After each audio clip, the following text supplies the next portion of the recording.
और ऊपर से हम कहते हैं कि हम नहीं चाहते थे पर ऐसा हो गया। नहीं, अगर ये बात अंदर बैठ जाए कि हमें नहीं चाहिए ये झूठे सुख, तो फिर कोई परास्त नहीं कर सकता। तो बोले जानकारी होने पर भी प्रयोग क्यों नहीं हो पाता? वस्तु, व्यक्ति, क्रिया, स्थान, इससे जो हम सुख चाहते हैं उसे काम कहते हैं। किसी शरीर से, किसी वस्तु से, किसी पद से। इस काम में शब्द तो एक है पर इसके दोष अनंत हैं। शब्द है काम और अनंत पापाचरण कराने की इसमें सामर्थ्य है। काम में इसमें अनंत विकार भरे हुए हैं। जब तक मनुष्य के भीतर ये बात बनी रहती है कि शरीर भोग से, वस्तु भोग से, पद भोग से हम सुखी हो जाएंगे, तो ये काम पाप ही कराता रहता है। निर्दोष, निर्विकार, निष्पाप होने के लिए इस काम का मर्दन करना आवश्यक है। सहने से ये नष्ट हो जाते हैं। शास्त्र निषिद्ध कर्म ये काम ही कराता, प्रारब्ध नहीं कराता। प्रारब्ध से शास्त्र निषिद्ध कर्म जो किए उनका फल आता है सुख दुख। अगर शास्त्र प्रतिपादित है तो सुख आएगा, शास्त्र विरुद्ध है तो दुख आएगा। लेकिन ये जो हमसे पाप करा रहा है, कोई प्रारब्ध नहीं करा रहा, कोई काल नहीं करा रहा, कोई ईश्वर नहीं करा रहा। काले कर्म ईश्वरी मिथ्या दोष लगाए, ये हमारी चाहत करा रही, अंदर बैठी है। शरीर के भोगों से सुख मिलता है, ये अंदर घुस के बैठ गया है और यही हमसे पाप करा रहा है। तो जब जानकारी हो गई तो फिर पाप क्यों हो रहे हैं? जब जानकारी हो गई कि ये काम पाप करा रहा है, तो हम इस जानकारी का प्रयोग क्यों नहीं कर पा रहे हैं? तो बोले धूमे नाव्रियते वह्निर यथा दर्शो मलेन च यथोल्बेनावृतो गर्भस् तथा तेने दमावृतम। ये ज्ञान ढक गया है हमारा, जो ढका हुआ ज्ञान, ये प्रकाशित, ये काम में नहीं आएगा। जैसे 3 उदाहरण दिए। भगवान कह रहे धुएं से अग्नि ढक गई, मैल से दर्पण ढक गया और झिल्ली से गर्भ ढक गया। अब झिल्ली के अंदर बच्चा है कि बच्ची पता नहीं चलेगा। दर्पण है, हम काले हैं कि गोरे हैं पता नहीं चलेगा, क्योंकि मैल से। धुआं होने के कारण पता नहीं चलेगा कि अग्नि है, पर बहुत जल्दी उसमें अग्नि प्रकाशित की जा सकती। फूंक मारो, अग्नि पैदा हो जाएगी। भगवान ने 3 उदाहरण दिए। उपासक में ये 3 तरह से ज्ञान ढक जाता है, तब काम अपना प्रभाव दिखाता है। 3 इसकी स्थितियां हैं। जैसे धुएं से अग्नि ढकी रहती है, ऐसे ही काम विवेक को, ज्ञान को ढक देता है। बुद्धि में निर्णय निकल रहा है, ये तो गलत है, नहीं करना चाहिए। सात्विक, राजसिक, तामसिक, ये बुद्धि की 3 प्रवृत्तियां हैं, 3 गुणों के अनुसार। कर्तव्य अकर्तव्य का ठीक ठीक निर्णय करने में समर्थ है सात्विक बुद्धि। राजसिक बुद्धि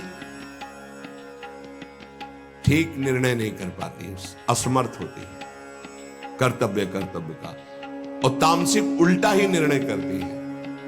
ठीक निर्णय करने की सामर्थ्य सात्विक बुद्धि में है। अब जीव ही भोग इच्छा प्रकट हुई, धुआं पैदा हो गया। भोगों की न भोगों, पाप तो नहीं बन जाएगा। धुआं है, इसका मतलब अग्नि है, ज्ञान है उसके अंदर।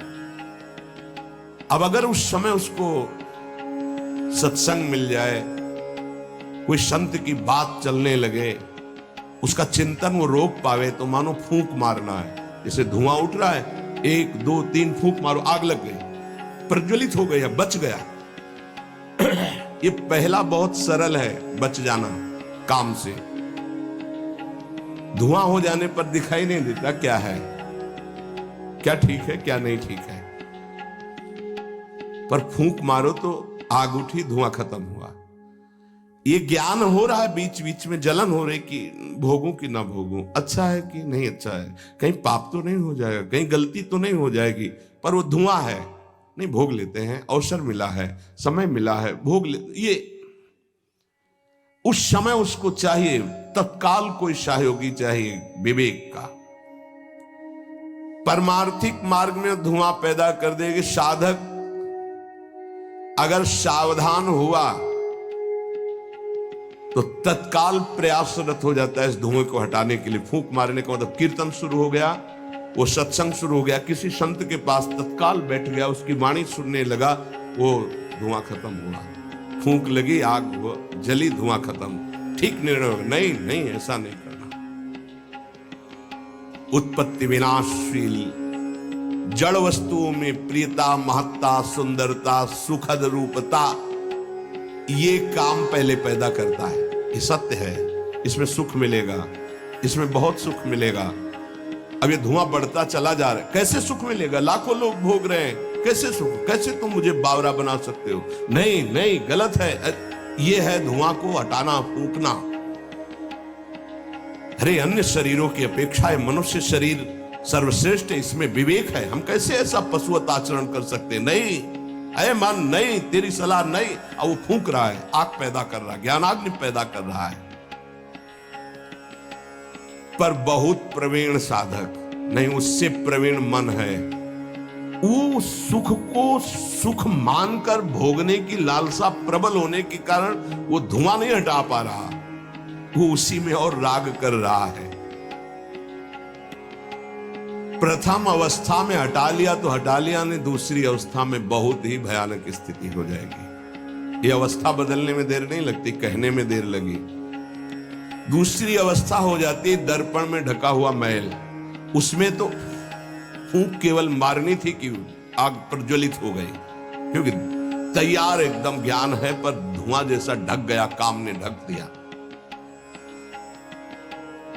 जब दूसरी स्थिति आई उसी उपासक की कि इसका प्रायश्चित भी तो हो सकता है, अब वो मल लग गया।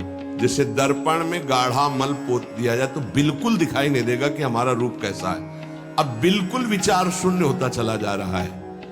यथा दर्शो मलेन च, जैसे मैल से ढक जाने पर शीशा, दर्पण, वो दिखना एकदम बंद हो गया। उसमें तो दिख रहा था, धुआं है, आग है, मतलब विवेक काम कर रहा था। थोड़ा फूंकने की जरूरत थी, ज्ञान के प्रज्वलित करने की जरूरत थी, पर वो उधर ना की तरफ वृत्ति न ला करके हां की तरफ वृत्ति ले आया तो दूसरी सीन पैदा हो गई स्थिति। जैसे दर्पण में मल ऐसे लगा दो तो बिल्कुल नहीं दिखेगा, और वो बिल्कुल निर्णय नहीं कर पा रहा।